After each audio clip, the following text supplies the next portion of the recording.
This is a early to mid 60s Honda. It's the 305 model. Sometimes they called it the Dream. They had a lot of different names for it. What I'm trying to do is working in the transmission, getting ready to put this engine back in the frame for a Giro event that's coming up soon. Right now, this shows the transmission in neutral. It's kind of interesting. It uses the same shaft on the input as it does for the output for the actual sprocket.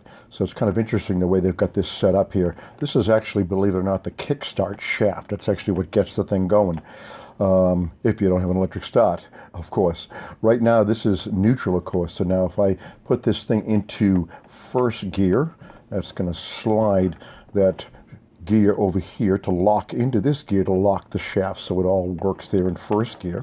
Okay, largest first, second, third, fourth, and it's opposite on the other shaft. Okay, so you've got fourth, third, second, first. Okay, so now let's go back to neutral here, slide that baby over there. I'll show you what the drums and the shift forks look like afterwards. Now let's see, let's roll that baby over here. There we go, there you go. Now we've got second gear. Okay, that locks this gear into the shaft, okay, because that one there is splined. All right, let's go to third gear. So we're going to slide that one over. Now this one is going to slide in right there. Whoops, there we go, third gear. So now there's third gear. All right, now we're going to go into fourth gear. That'll slide this one right over to that. Now there we got fourth gear. Okay, and then of course we can downshift to third, right there, third gear, and keep her spinning, keep her spinning. Let's get over there into second gear. As she spins along, it'll lock it up. There you go, second gear.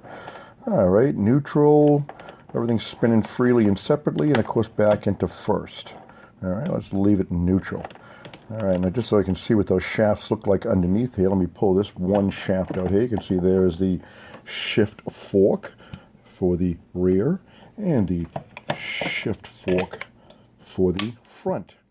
Okay, and basically what those do is they just ride along in little slots right there to move that back and forth. Yeah, hopefully when I get this back together, it'll downshift from fourth to third the way it's supposed to.